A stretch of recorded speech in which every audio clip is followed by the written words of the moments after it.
There has been a substantial amount of work done by the Victorian Government into the renewable energy space, but the committee was tasked to look at 4 broad areas with the transition to renewable energy, looking at how Victoria is transitioning and how we're going to get to 100% renewables. The benefits of transitioning to renewable energy, obviously reducing carbon emissions in the air, other opportunities to reduce emissions, and also making sure we take care of workers who have worked in previous, coal-fired industries, and how we can transition them across to the renewable industries and making sure we don't leave anyone behind.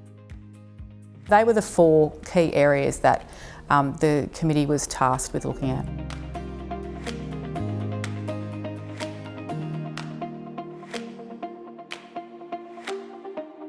So there's a number of different areas of renewable energy that people are taking advantage of at the moment.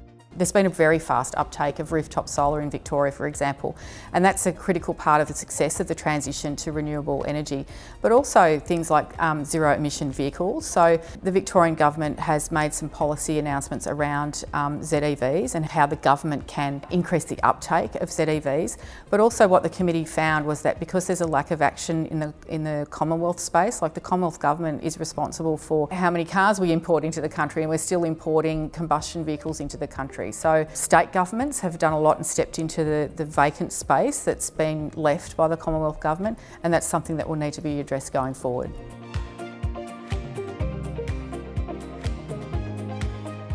What we found in this report and the evidence that was received by the committee, there's a range of different renewable sources of energy that are being explored, for example. So there's a very large wind farm project being done off the coast of Gippsland, the Star of the South. That's a great example of a generation project, but also, as I mentioned earlier, rooftop solar and the like. So what will happen is once there's policy certainty in the market, we're looking to see other players come into the market and look at providing some of these opportunities for generating renewables. And this is all part of what the Victorian Government is doing, but there's virtual power plants as well. So people, if they generate solar on the rooftops, they can share some of those, some of the power that they've generated amongst other households and the like. So there's lots of different things.